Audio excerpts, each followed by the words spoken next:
Bismillahir Rahmanir Rahim. Innal hamdulillah wassalatu wassalamu ala rasulillah. Assalamu alaikum wa rahmatullahi wa barakatuhu, brothers and sisters and friends. Unfortunately, this video is going to be about the crisis that is unfolding in Palestine. I want to raise with you some arguments, some thought experiments, and 5 key major points to help you reframe the narrative. Because the purpose of this video is to do that, to reframe the narrative. Now, before I get into the arguments and to the 5 key major points that I want to articulate, I want to raise a few points with you, some preliminary points. Firstly, I do not condone the killing of innocent people. Non-combatants, whether a child, a woman, or a man, must never be targeted. In saying this, the recent conflict in Palestine has brought to light once again the Zionist fallacies, propaganda, tyranny, apartheid, genocide, and oppression. And another purpose for this video is to speak to non-Muslims in particular who are unaware or misinformed about the recent conflict. Now, the mainstream media, unfortunately, have deliberately misframed the conflict, and they have made the oppressed the oppressor and the oppressor the oppressed. And Malcolm X, may God have mercy on him, articulated this very well. He said, "The media is the most powerful entity on earth. They have the power to make the innocent guilty and to make the guilty innocent." He also said, "If you're not careful, the newspapers will have you hating the people who are being oppressed and loving the people who are doing the oppressing." Another point I want to raise is that approximately 2,000 Palestinian children have been killed by Israeli forces since October the 7th. 2,000 Palestinian children. So I want to ask the following question. Is the life of a Palestinian child worth less than the life of any other child? Well, it seems to be the case for many people, because if 2,000 children were murdered by a political entity, by a state, irrespective of the context, there would be international rage, especially if that country was a Western country. And connected to this are 2 false arguments I really want to quickly just dismiss and to refute. And these arguments are expressed by Zionists and the mainstream media and politicians. And these arguments are as follows. Hamas's actions must be condemned. And they say this and they assert this without condemning what Israel is doing right now. And they also argue Israel has a right to defend itself. Now, with all due respect, these are not valid arguments anymore. And let me explain why. If some people expect to condemn the attacks that occurred on October the 7th because they were brutal and horrific and around 1,400 people were killed, then it logically follows they must condemn Israel, but they don't. And why must they condemn Israel? Because of the following: 75 years of illegal occupation, decades of apartheid, decades of ethnic cleansing, tens of thousands of Palestinians murdered, thousands unjustly detained, years of collective punishment, and decades of human rights violations.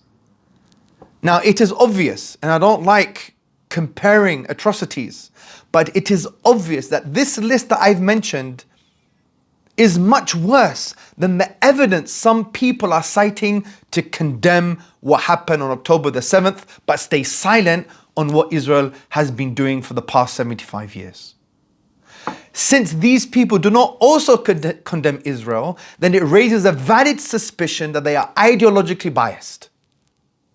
This should be enough to reframe the narrative. Now, you may argue, well, this list that you mentioned, Hamza, where's the evidence? Don't worry, we're going to be unpacking this when we're talking about the 5 key points I want to articulate. Now, the second argument, Israel has a right to defend itself, is also false. Consider this.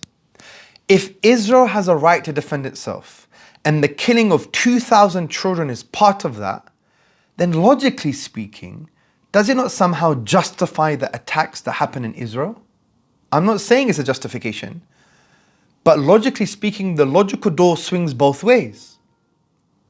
Because if Israel has a right to defend itself, and part of that is killing 2,000 innocent children, then Hamas's actions are justified from that perspective, because Hamas can argue that their actions are a defense against decades of murder, oppression, apartheid, and illegal occupation. Now, again, I'm not saying this is a justification. I am merely pointing out the logical implication and contradiction of some of their arguments. Now, obviously, they may respond by saying, there is a big difference, Hamza. Massive difference. Because Hamas targeted children and innocent people specifically. However, this is not an argument. Because it is clear that Israel is doing the same. And many IDF, Israeli Defense Force members, and Israeli commentators have clearly made that intention. Not just that, when you look at the past 75 years, children have been targeted in cold blood. So they're both the same from this perspective. This is why the massacre in Gaza must stop now. And these two refutations of the two false arguments should be enough to reframe the whole narrative. Now, let's go to the 5 points I want to unpack with you today, the 5 key points. Now, I'm going to summarize them right now, and then I'm going to unpack them with evidence. So the first point is as follows. The conflict did not start on October the 7th, 2023. It has been well established that Israel has been illegally occupying Palestinian land for over 70 years. They have engaged in ethnic cleansing, established an apartheid system, and they have been oppressing Palestinians, Muslim and Christian, for decades, killing innocent civilians, many of which have been children. Point number 2. Between 2021 and 2023, over 130 children have been murdered by Israeli forces. Also, hundreds of Palestinian children have been unjustly detained prior to this current conflict, and there has been no outrage from the international community. So the questions are, why the selective outrage? And is a Palestinian child worth less than an Israeli child? Point number 3. Gaza has been an open-air prison since 2005. Gaza does not have full control or autonomy. The people of Gaza have been living in conditions that have been described by academics as perverse and degrading. Point number 4. Notwithstanding Hamas and Islamic Jihad being proscribed groups in many Western countries, there are many other factions that use their legal right to resist occupying forces. This legal right is well established in international law. Fifth and final point. Commentators have argued that Israel, with regards to its response, is proportionate and justified. This is a ridiculous statement, as they are the oppressors and occupiers.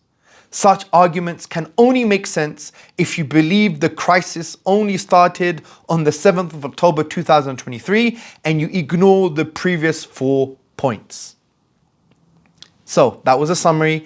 Let's now unpack each point very carefully, citing various pieces of evidence. And by the way, I cannot give you everything because of time, because of practicalities, but hopefully I'm going to give you enough, and I'm going to provide all of these references in the description below. So let's go to the first point. So the first point was about the conflict did not start, or the crisis rather, because to call it a conflict assumes some kind of power symmetry. There is no power symmetry. It's asymmetrical, which is well known. Let's call it a crisis. The crisis did not start on October the 7th, 2023. It has been well established that Israel has been occupying Palestinian land for over 70 years. They have engaged in ethnic cleansing, established an apartheid system, and have been oppressing Palestinians for decades, killing innocent civilians, many of which are children. So let's start first and foremost with Human Rights Watch, which is a well-known international NGO, and they state in their report a threshold crossed Israeli authorities and the crime of apartheid and persecution.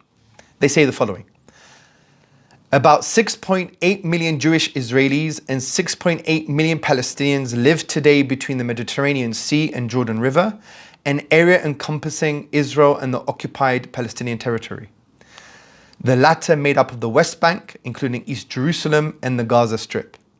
Throughout most of this area, Israel is the sole governing power, In the remainder, it exercised primary authority alongside limited Palestinian self-rule. Across these areas and in most aspects of life, Israeli authorities methodically privilege Jewish Israelis and discriminate against Palestinians. Laws, policies and statements by leading Israeli officials make plain that the objective of maintaining Jewish-Israeli control over demographics, political power and land has long guided government policy. In pursuit of this goal, authorities have dispossessed, confined, forcibly separated and subjugated Palestinians by virtue of their identity to varying degrees of intensity. In certain areas, as described in this report, these deprivations are so severe, they amount to the crimes against humanity of apartheid and persecution.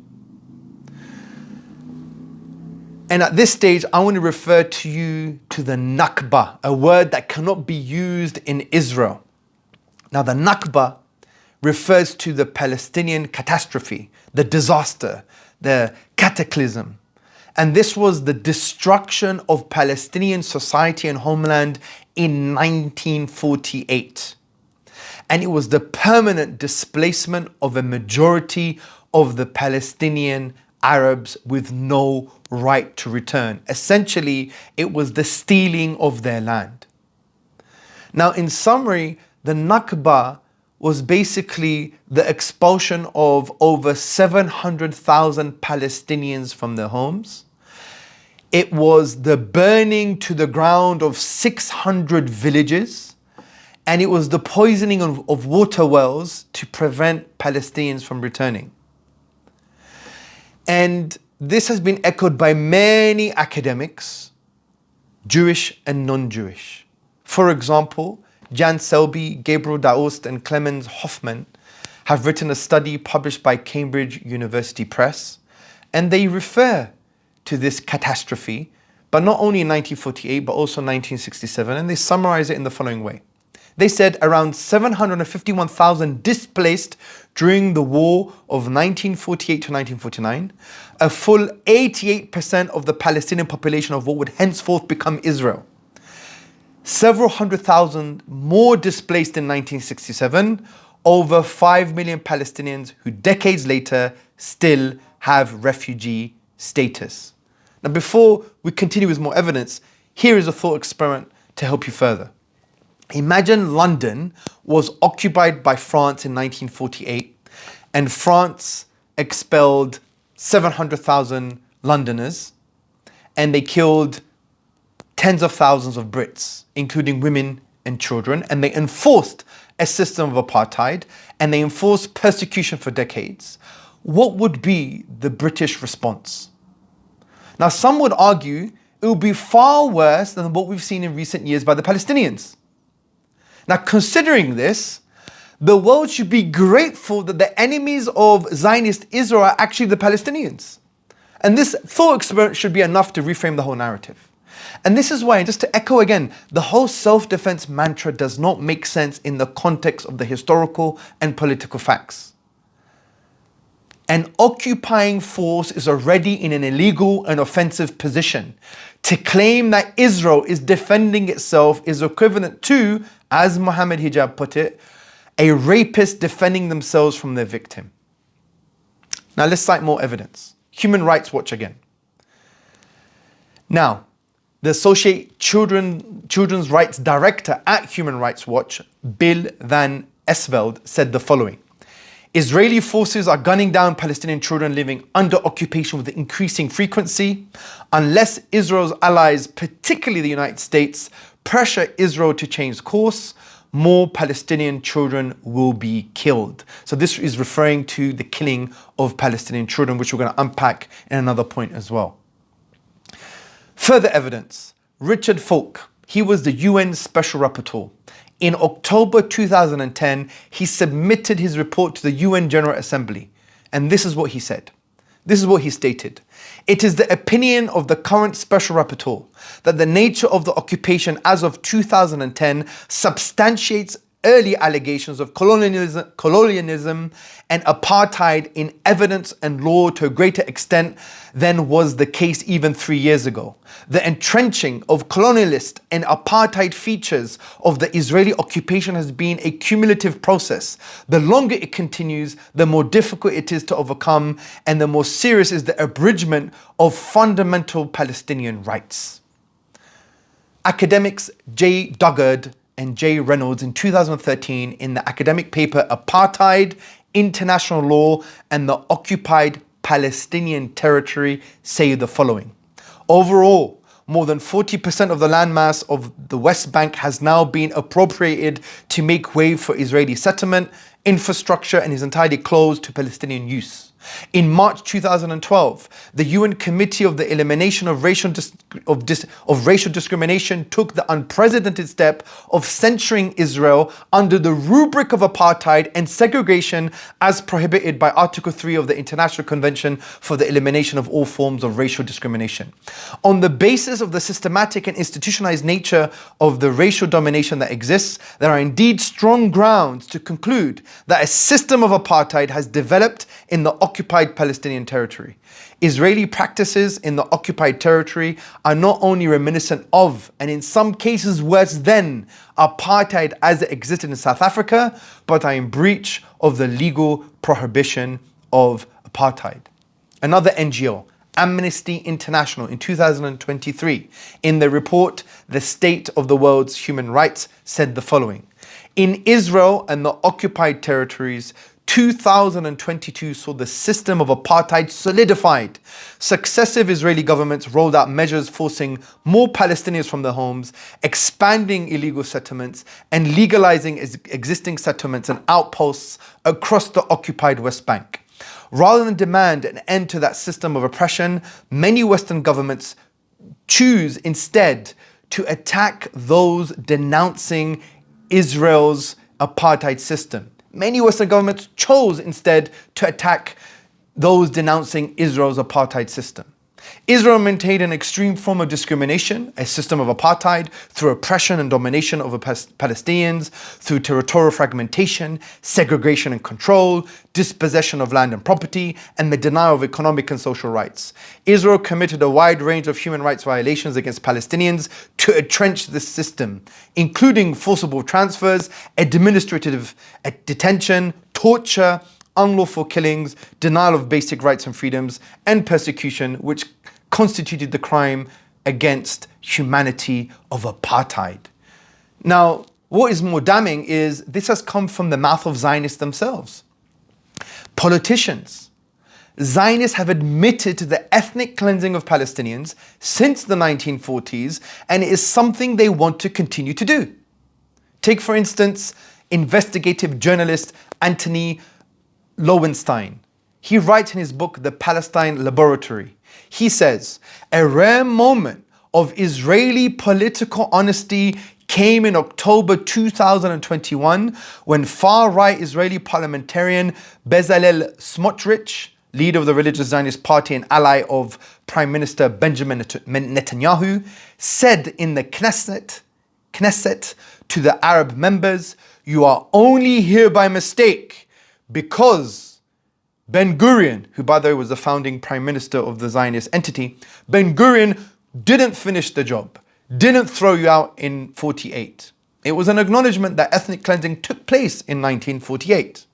And Lowenstein continues, it is not a new point of view, in fact. It's been state ideology since 1948.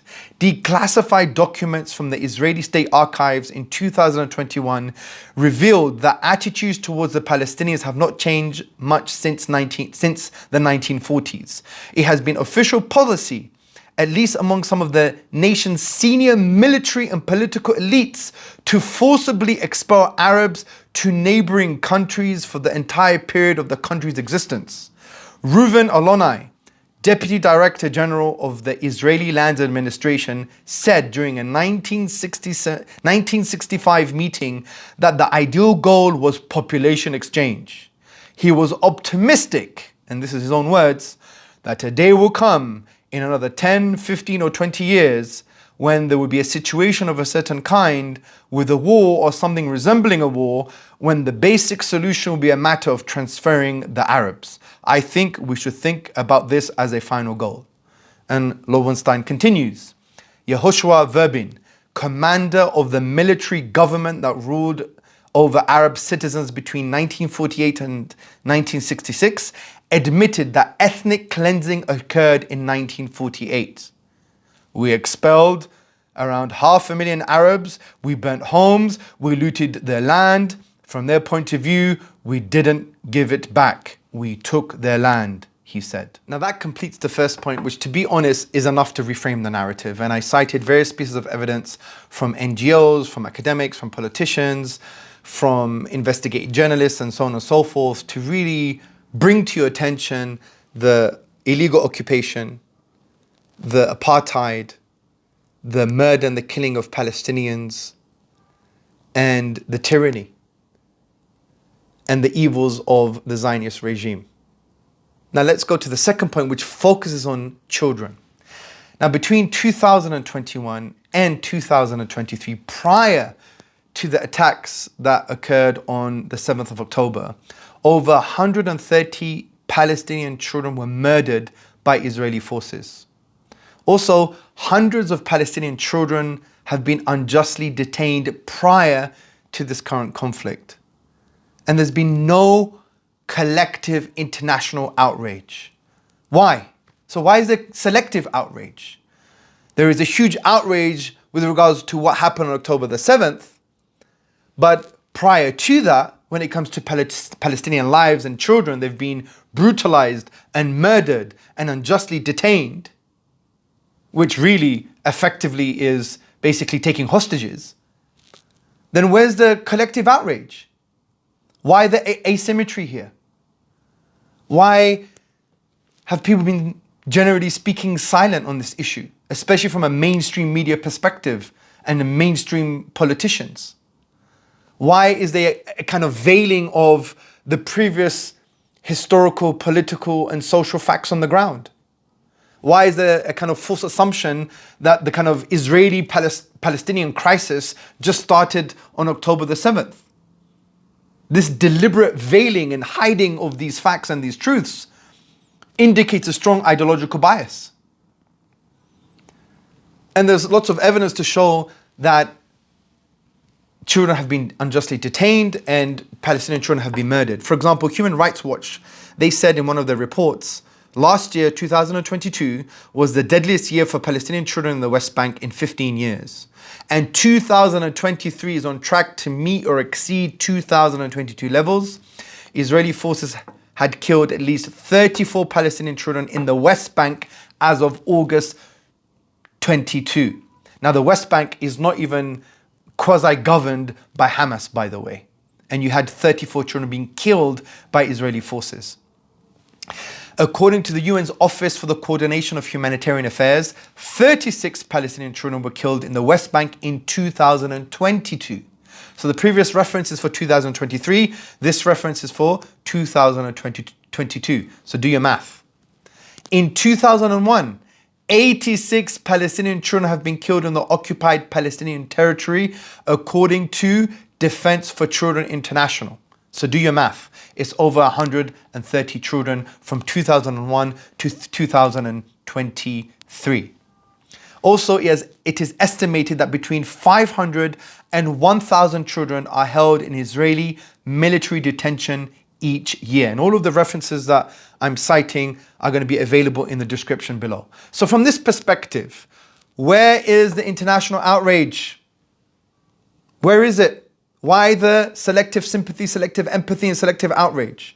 Are you saying the life of a Palestinian child is worth less than any other child? Is that what you're saying? These pieces of evidence is enough just to reframe the narrative. Now let's go to the third point. Gaza has been an open-air prison since 2005. Gaza does not have full control or autonomy. Robert Piper wrote in a 2017 UN report the following. And Robert Piper was the UN coordinator for humanitarian aid and development activities in the occupied Palestine territory. He wrote, in 2012, the UN country team produced a report on living conditions in Gaza and predicted that based on the trends we were seeing then, Gaza was on track to become unlivable by 2020. Sadly, as we check in on those same trends again in this 2017 report, the deterioration has accelerated, sped along not least by a devastating round of hostilities in 2014 from which we are only now starting to recover. With electricity only 2 hours a day, as was the case recently, and youth unemployment at 60%, the unlivability threshold has already been passed. Also, in the academic journal that I cited previously, Apartheid, International Law, and the Occupied Palestinian Territory, J. Duggard and J. Reynolds cite the following. Since the removal of Jewish settlers in 2005, Gaza effectively amounts to besieged Palestinian ghetto, with the open-air prison analogy repeatedly invoked. Also, Human Rights Watch, the NGO, they produced this online piece called Gaza, Israel's open-air prison at 15, and they said the following. Israel's sweeping restrictions on leaving Gaza deprive its more than 2 million residents of opportunities to better their lives. Human Rights Watch said today on the 15th anniversary of the 2007 closure. The closure has devastated the economy in Gaza, contributed to fragmentation of the Palestinian people, and forms part of Israeli authorities' crimes against humanity of apartheid and persecution against millions of Palestinians. Also consider Jean-Pierre Filiou, the French academic, historian, Arabist. He has written extensively on religion and politics in the Middle East, and he has written an academic article detailing Israel wars on Palestine, and he had the following to say.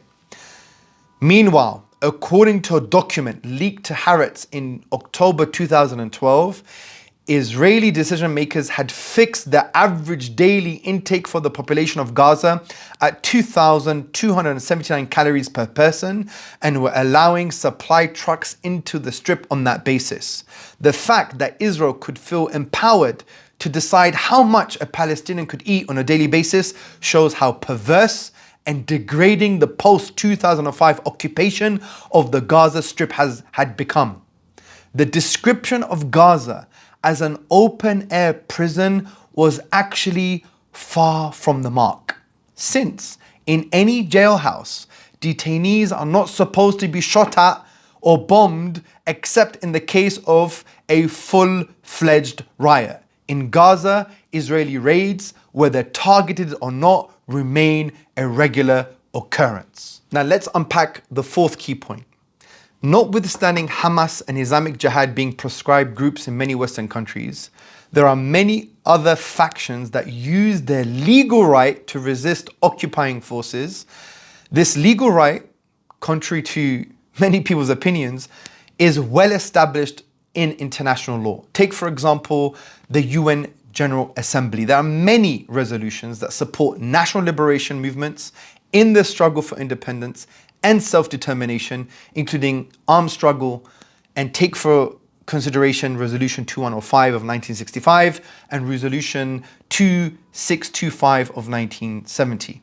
But I want to zoom in on the UN General Assembly, the 37th session, 1982 to 1983. And I just want to quickly, briefly, just go through three key paragraphs which really emphasizes the point that we're trying to make.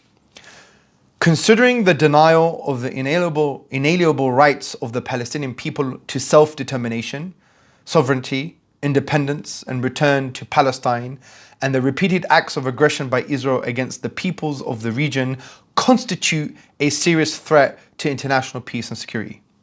They also say, reaffirming the importance of the universal realization of the right of peoples to self-determination, national sovereignty, and territorial integrity, and of the speedy granting of independence to colonial countries and peoples as imperatives for the full enjoyment of all human rights.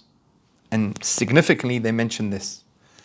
Reaffirms the legitimacy of the struggle of peoples for independence territorial integrity, national unity, and liberation from colonial and foreign domination and from foreign occupation by all available means, including armed struggle. We also have the Geneva Conventions.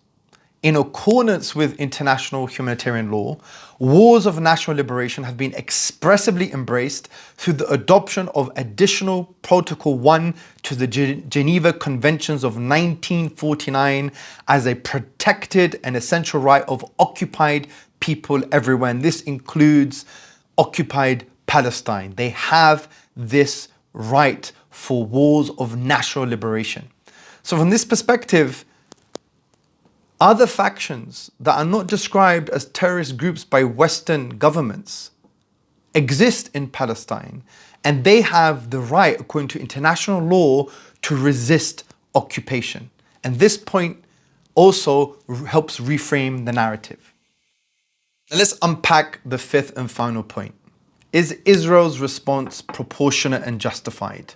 Now, I believe the previous thought experiments and the previous points that I've mentioned already answered this question. But I want to emphasize the obvious answer with a thought experiment. Now, imagine your neighbor occupied your home and your village with his immediate and extended family. He killed your children and detained your wife. He remained there for years and degraded and abused you and all the villagers. And he regularly, on a weekly basis, killed the children of the village. Suddenly, in response, in defense maybe, one would argue, you attack and kill your neighbor's family. Soon after, your neighbor fights back by killing more members of your family, the villagers, and destroys the homes of the population. Now, would your neighbor's response be considered proportionate and justified? Now remember, this is not about targeting innocent people. We're not justifying that. But in the context of this thought experiment and applying it to what you now know about the Palestinian crisis, is Israel's response proportionate and justified? This thought experiment is designed to help you reframe the narrative and to see who and what is the real cause of this crisis. Now let's remember, my dear brothers and sisters, since October the 7th, 2023, Israel has killed over 4,000 Palestinians, approximately 2,000 children have been murdered, and Israel has injured over 13,000 people, and they've destroyed over 11,000 buildings and permanently displaced over 100,000 people. This is disproportionate. This is genocide, and it must stop now. In conclusion, my dear brothers and sisters and friends, in the context of the thought experiments and the 5 key points that I unpacked, and in the context of decades of illegal occupation, decades of apartheid, decades of oppression, decades of killing children, decades of illegal detainment of children, decades of systematic persecution, the current conflict, or rather the current crisis, should be understood as Israel being the oppressor, Israel being the occupier, Israel being the tyrant. And for peace to happen, and we all want peace, Israel must stop illegally occupying land and persecuting the Palestinian people. They must stop persecuting the Palestinian people, and the apartheid must be dismantled, just like what happened in South Africa. Because you cannot have peace and justice coexisting with apartheid. It's impossible. The apartheid system of Zionist Israel must be dismantled. Now, this does not mean, of course, that we want Jewish people to be expelled. Of course not. As a Muslim, we believe that we need to protect all human beings and take care of all human beings and be committed to their well-being, to the goodness and guidance, including Jewish people. And this is what happened in Islamic history anyway. For example, the popular historian Karen Armstrong, she says for the very first time, Jews, Christians and Muslims live peacefully in Jerusalem. She says the Muslims had established a system that enabled Jews, Christians and Muslims to live in Jerusalem together for the first time. So everything that happens in this current crisis, my dear brothers, sisters and friends, must be understood in the context of the thought experiments I raised and the 5 key points I unpacked. The crisis must be understood in the context of illegal occupation, decades of persecution, decades of ethnic cleansing. It has to be understood in that context. And that's why people of conscience have a responsibility to learn about the necessary social, historical, and political context. Otherwise, if we don't consider what has been mentioned thus far, we will never have peace, and we will be promoting, inadvertently or advertently, genocide enablers, ethnic cleansing apologists, and apartheid promoters. And this would mean that you'll have blood on your hands.